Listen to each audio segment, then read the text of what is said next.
Convido você a abrir a sua Bíblia na carta de Paulo aos Romanos, no capítulo 8. Romanos, capítulo 8, a partir do verso 14 até o verso 17. Romanos 8, do verso 14 ao verso 17. A palavra de Deus diz assim: pois todos os que são guiados pelo Espírito de Deus são filhos de Deus. Porque não recebestes o espírito de escravidão para viverdes outra vez atemorizados, mas recebestes o espírito de adoção, baseado no qual clamamos: Abba, Pai. O próprio Espírito testifica com o nosso espírito que somos filhos de Deus. Ora, se somos filhos, somos também herdeiros, herdeiros de Deus e co-herdeiros com Cristo. Se com Ele sofremos, também com Ele seremos glorificados. Amém.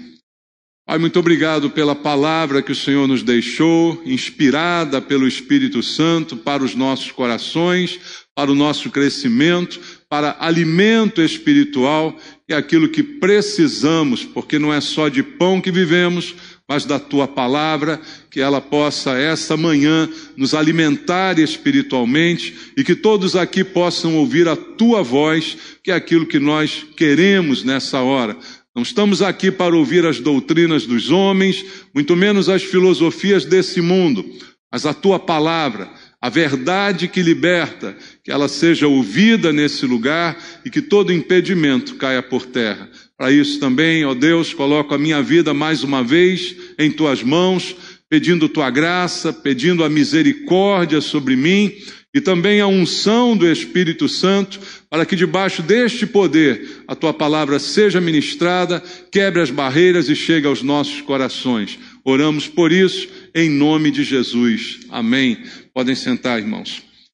Amados, no capítulo 8 de Romanos, é um capítulo que tem muito conteúdo importante, aliás, toda a Bíblia, é claro, mas a carta aos Romanos, o apóstolo Paulo, inspirado por Deus, trouxe vários ensinamentos muito importantes para a base da nossa fé. A fé é importante, sem fé é impossível agradar a Deus, mas a fé precisa ser bem direcionada, a fé precisa ter um alvo correto. Temos fé, mas fé em quê? Né? Então a carta de Paulo aos Romanos, ela fala muito sobre isso, e ela fala sobre a nossa salvação, sobre a nossa posição em Cristo. Então é fundamental o entendimento, porque eu preciso crer, mas também entender o que eu estou crendo. Não é? A nossa fé, ela é compreensível, então eu preciso desse entendimento, e Paulo aqui, usado por Deus, nos traz vários entendimentos a respeito da fé, da nossa posição, agora que cremos, não é? Daquilo que Deus fez e continua fazendo, do domínio, da soberania de Deus. Tudo isso você encontra aqui nessa carta aos Romanos, e ela é de muita importância, e eu costumo dizer que se a gente tivesse no Novo Testamento apenas a carta aos Romanos, já seria suficiente para que todos pudessem entender de fato o que é a salvação em Cristo, não é? Não que os outros textos não sejam importantes, mas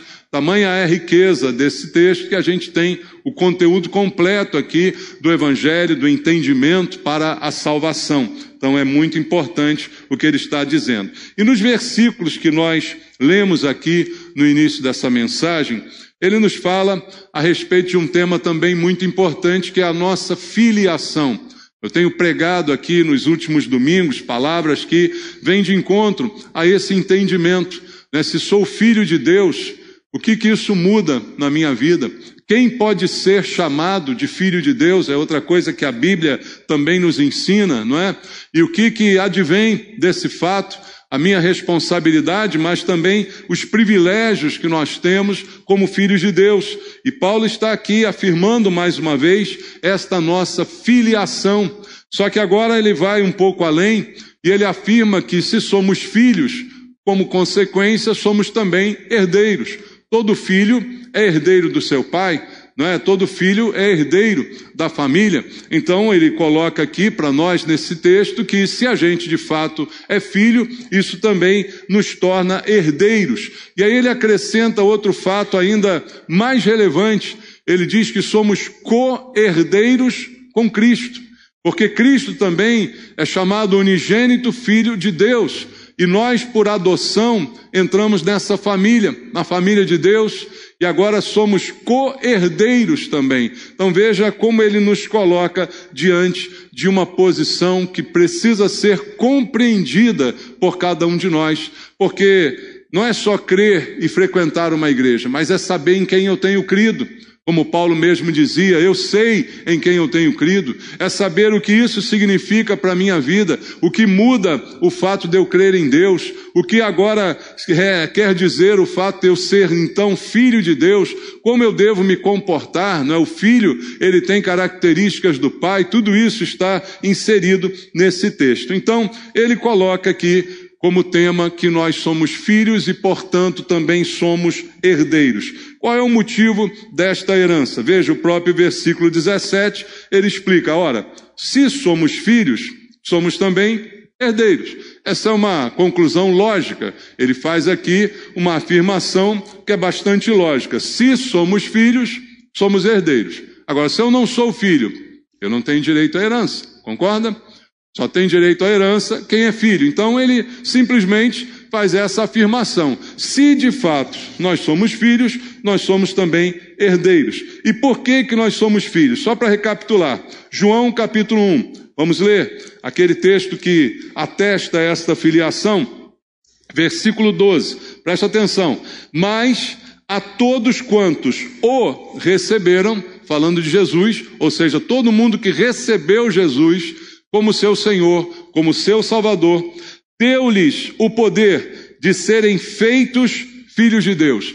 Deus deu o poder destas pessoas que receberam a Jesus como Senhor, de se transformarem, de se tornarem filhos de Deus, a saber, aos que creem no seu nome. Aquele que crê em Jesus foi transformado por Deus, recebeu esse presente de Deus e se tornou filho.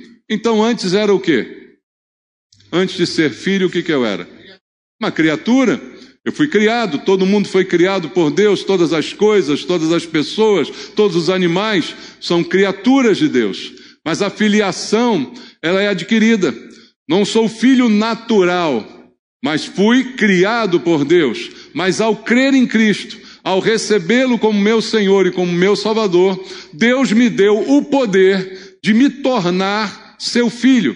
Então esta filiação, ela não é comprada, ela não é adquirida, ela não é conquistada por nenhum de nós. Ela é dádiva, ela é presente. Deu-lhes o poder de se tornarem filhos.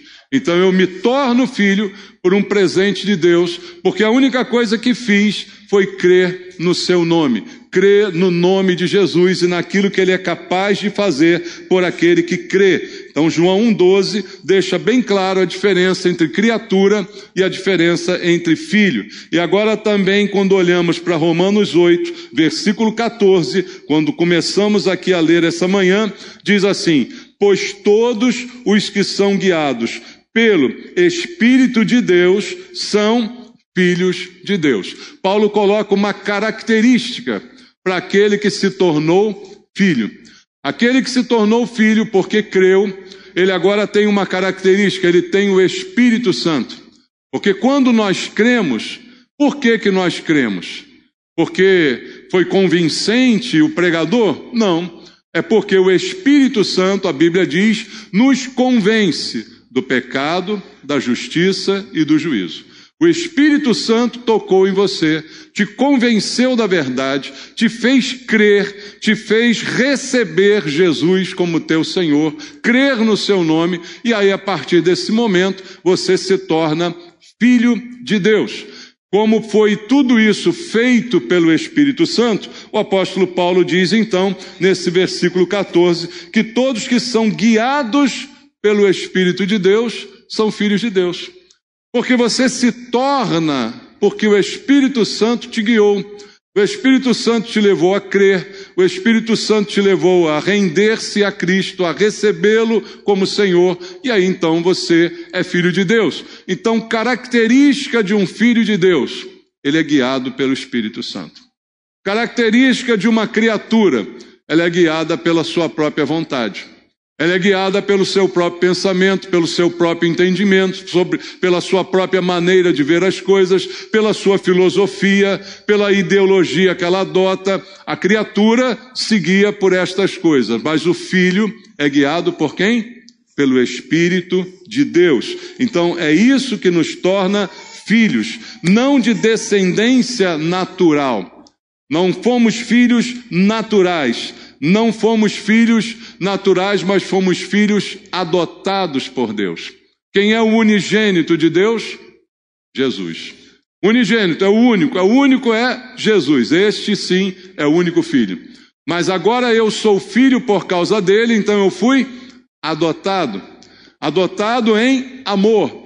Deus amou ao mundo de tal maneira que deu o seu Filho, para que todo aquele que nele crer não pereça, mas tenha vida eterna, e aí, portanto, se torne filho de Deus. É o que diz a Bíblia. Coisas bem básicas. Então, não basta eu ter apenas uma herança de alguém nesse mundo, da minha própria família.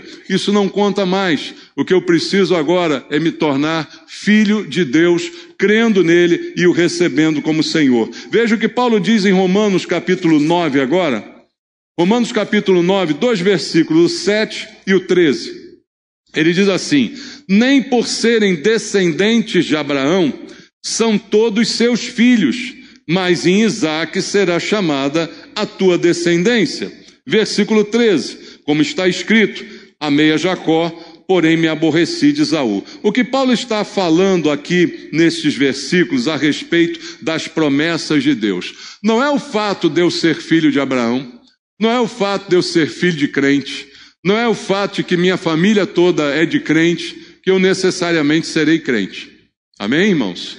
Então, é uma decisão individual.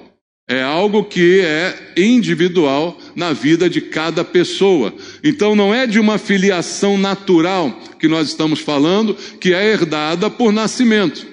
Você não escolhe a quem é o seu pai, né? Você nasce ali, pronto, me torno herdeiro dele. Mas essa herança de Deus, ela é diferente. Ela não é apenas vinculada a uma família natural. Não basta ser filho de Abraão, não basta ser filho de crente, não basta estar numa linhagem de crente. Cada um tem que ter a sua experiência com Deus. Cada um precisa recebê-lo, cada um precisa crer nele para ser chamado também filho de Deus. Então isso não é conquistado como uma herança que a gente deixa para os filhos, financeira ou qualquer outra coisa. Isso é uma decisão individual, é o que nos diz a Bíblia. E também, outra coisa importante, não é por merecimento. Quem é que merece ser chamado filho de Deus? Ninguém. Não há um merecimento aqui envolvido. Vamos ler Gálatas capítulo 4.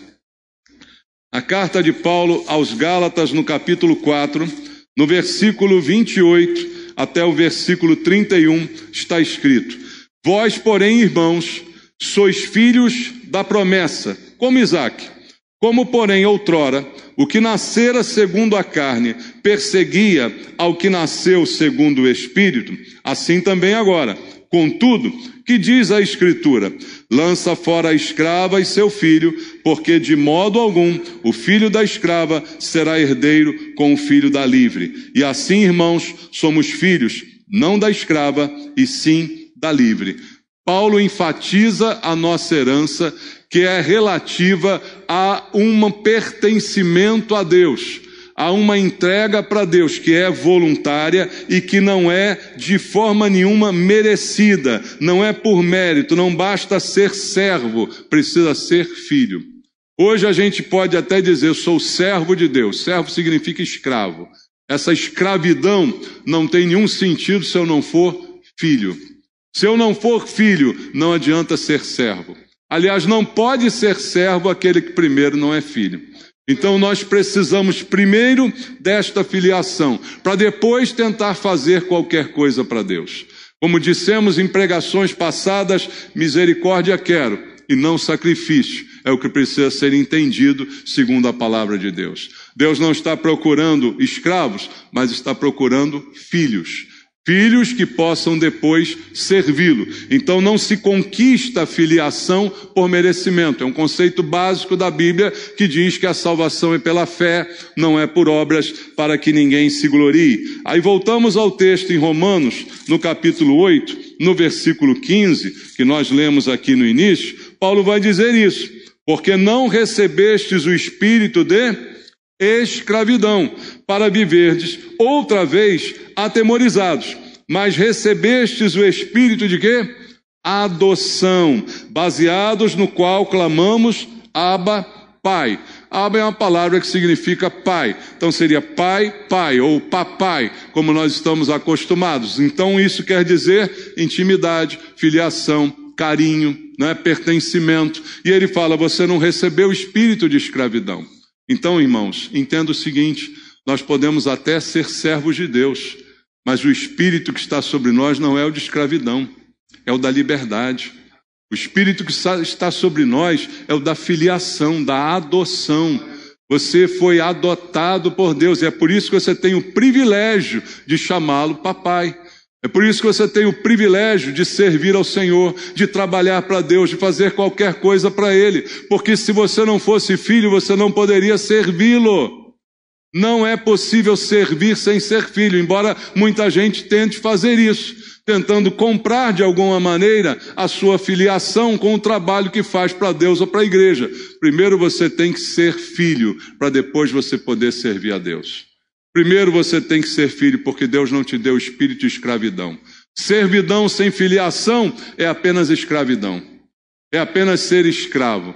Você lembra da parábola do filho pródigo? Onde Deus contou, né, através de Jesus, aquela história dos dois filhos. Um dos filhos servia como escravo. Tanto que ele reclama com o pai no final. Eu te sirvo há tanto tempo e o senhor nunca me deu nada. O senhor nunca mandou matar um bezerro para mim. Porque a mente dele é a mente escravo, não é a mente filho. Então eu preciso entender que sou filho e não escravo. Aí entendendo isso eu posso servir a Deus. Porque aí não vou fazer do meu serviço um instrumento de troca, como fazia aquele filho mais velho e reclama com o pai. Olha, eu te sirvo e nada recebo. A gente serve a Deus, irmãos, por nada. Dá para entender isso? Não é por salário, não é por prêmio, não é por bênção, é só porque sou filho. Quem sirvo? É porque sou filho, não sou escravo, então eu sirvo. Não é para trocar com Deus, não é para que Deus me abençoe, é só pela minha condição nova. Filho, você é filho? Então sirva, assim deve funcionar. E também ninguém se torna filho, outro conceito importante apresentado aqui, por cerimônias. Veja, Romanos capítulo 4. Romanos capítulo 4, versículo número 9. Paulo diz assim, vem, pois, esta bem-aventurança exclusivamente sobre os circuncisos ou também sobre os incircuncisos, visto que dizemos, a fé foi imputada a Abraão para a justiça. Paulo lembra aquele princípio que a gente conhece na Bíblia, de que Abraão creu em Deus, e isto lhe foi imputado por justiça. Outro dia preguei aqui, mostrando que Abraão é justificado pela fé, lá no Antigo Testamento, mostrando que a justificação pela fé não é uma novidade do Novo Testamento. Não, o padrão de Deus sempre foi a fé. O padrão de Deus nunca foram as obras, sempre a fé. As obras são consequência da fé. Mas a Bíblia diz, Abraão creu e foi então isso imputado a ele por justiça, foi justificado pela sua fé. Aí depois de Abraão, muito tempo depois, aí começa a circuncisão. E aí essa circuncisão é uma marca dos descendentes de Abraão, não é verdade? E aí Paulo vai lembrar o seguinte, olha, não é por circuncisão ou por incircuncisão, não é isso que está em jogo. Você não se torna filho por cerimônias, você não se torna filho por obediência a determinado ritual. Você é filho porque você o recebeu como Senhor.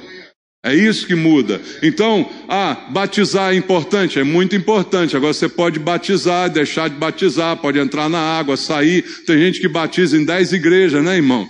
a água para ver se é melhor do que uma e outra, né? E continua o mesmo pecador que não mudou nada da sua vida e nunca se tornou filho de verdade. Porque cerimônia, circuncisão, batismo, ceia, qualquer outra cerimônia não torna ninguém filho. Todo mundo pode chegar aqui e dizer, eu quero, tal, faz o curso, afirma a fé, pode estar mentindo, mas vai lá e batiza, e aí? O que mudou? Não mudou nada. Filiação é superior a qualquer tipo de cerimônia, como Paulo nos lembra aqui. E olha o que ele diz em Romanos 4, a gente leu aqui o verso 9, agora vamos ler o verso 2. Pai da circuncisão, isto é, daqueles que não são apenas circuncisos, mas também andam nas pisadas da fé que teve Abraão, nosso pai, antes de ser circuncidado. Ele lembra que Abraão foi justificado antes da circuncisão. Abraão não era justificado, mas quando ele foi antes da circuncisão. Então ele hoje pode ser, como Paulo diz também aos Gálatas, nosso pai na fé, como exemplo de fé a ser seguido. A fé que justifica, a fé que me torna justo, não a circuncisão. Ah, é importante? É importante. O batismo é importante? É importante. Mas isso muda alguma coisa? Não. Isso não muda nada por si só. O que muda é a minha fé. E aí quem crê pode ser batizado, deve ser batizado, melhor dizendo, né? Mas quem não crê é condenado. E quem batiza e não crê é condenado do mesmo jeito. Apenas tomou um banho. E aqui não é macumba não, tá, irmão? Que banho de amor muda alguma coisa na vida de alguém. Não. Você pode tomar 500 banhos, você continua o mesmo, se você não entregar seu coração para Cristo. Se você não se render ao Senhor, você continua exatamente a mesma pessoa, e é o que Paulo fala. Então, nascidos de novo, regenerados por seu Espírito, agora sim somos filhos. E olha o que ele diz lá em Romanos 8, voltando ao texto inicial, no versículo 16. O próprio Espírito, com letra maiúscula, testifica com o nosso Espírito, com letra minúscula, porque é o nosso, que somos filhos de Deus. Essa testificação é movida pelo Espírito Santo de Deus. É Ele que testifica, que atesta, que faz a gente crer que de fato nós somos filhos, não escravos, não apenas servos, não apenas batizados ou circuncidados ou submetidos a qualquer ritual ou cerimônia, mas filhos de Deus. Por aquilo que Deus faz, nos adota em amor, porque simplesmente cremos e o recebemos a todos quantos o receberam. Então, o motivo da herança é exclusivamente esse. O motivo da herança que temos é porque nos tornamos, de fato, filhos de Deus. E outra coisa que eu quero comentar contigo é a abrangência desta herança que Paulo fala aqui. O amor universal de Deus a todos que se fizeram herdeiros de Abraão segundo a mesma fé. Paulo assim classifica a igreja. Somos herdeiros de Abraão simbolicamente, porque Abraão é o nosso pai na fé. Ele é o primeiro a ser mostrado na Bíblia como alguém justificado pela sua fé, exatamente como somos hoje.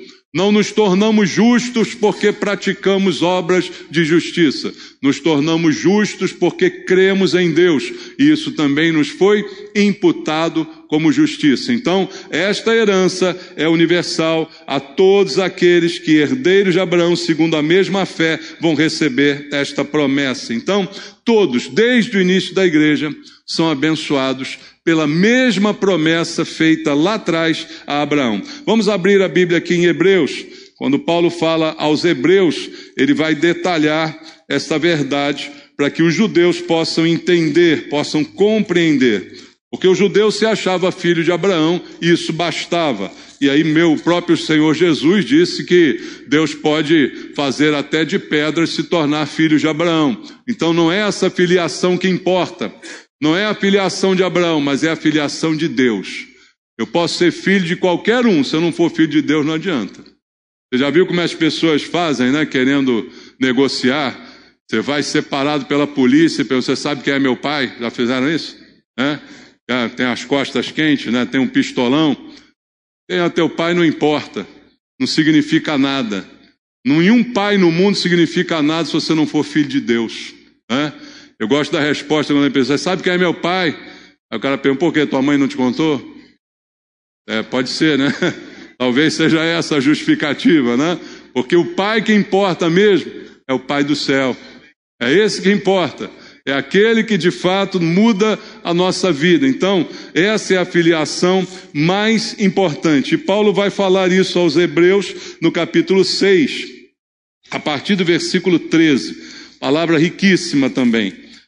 Onde está escrito, pois quando Deus fez a promessa a Abraão, visto que não tinha ninguém superior por quem jurar, jurou por si mesmo, dizendo, certamente te abençoarei e te multiplicarei. E assim, depois de esperar com paciência, obteve Abraão a promessa, pois os homens juram pelo que lhes é superior. E o juramento, servindo de garantia para eles, é o fim de toda contenda. Por isso Deus, quando quis mostrar mais firmemente aos herdeiros da promessa a imutabilidade, ou seja, não muda, do seu propósito, se interpôs com o juramento, para que mediante duas coisas imutáveis, nas quais é impossível que Deus minta, forte alento, consolo, tenhamos, nós que já corremos para o refúgio, a fim de lançar mão da esperança proposta. Essa esperança é a esperança da salvação. E nós, como filhos, temos em Deus, porque fomos amados por Deus, fomos chamados por Deus, recebidos como filhos, temos uma herança. A principal herança que temos é a salvação. E ele diz, essa esperança, como o autor de Hebreus diz aqui, proposta, a qual temos por âncora da alma. Pensa na âncora. Para que serve a âncora? Para não deixar o barco ir embora, né? Para não deixar o barco à deriva, descontrolado, para não deixar o barco ir para qualquer lugar.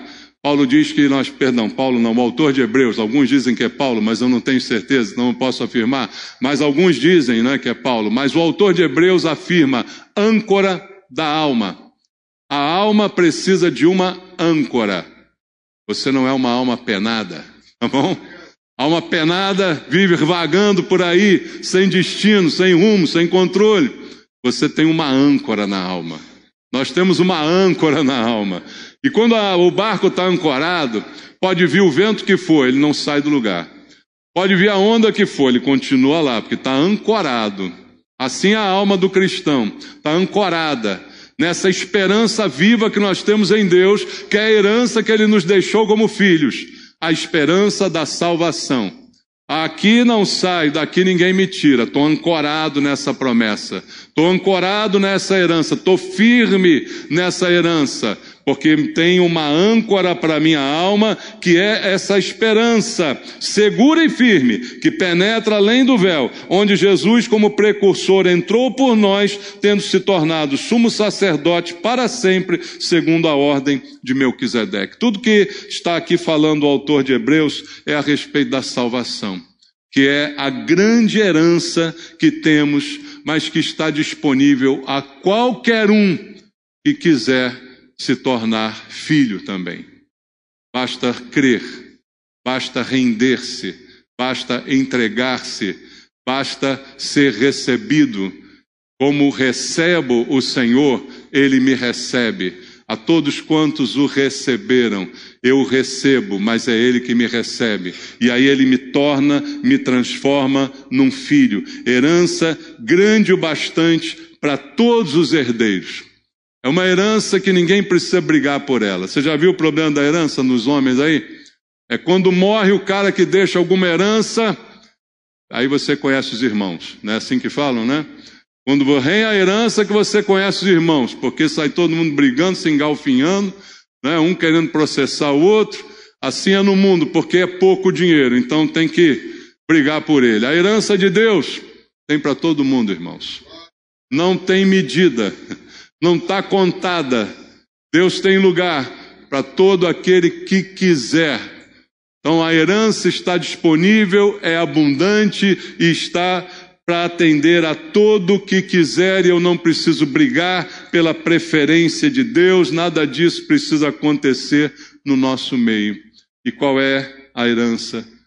além da salvação, que é a principal dela, né? Não há maior ou mais valiosa herança do que essa. Nós somos, como Paulo diz, herdeiros de Deus. Herdeiros de Deus. Quem é meu pai? Deus. E eu dele sou herdeiro. E o que eu herdo? Eu herdo tudo aquilo que pertence a Deus. O que pertence a Deus? Hein? Tudo. Então a herança é simplesmente tudo. Apocalipse capítulo 21, lá no final da Bíblia, versículo 7, está escrito: o vencedor herdará estas coisas, e eu lhe serei Deus, e ele me será filho.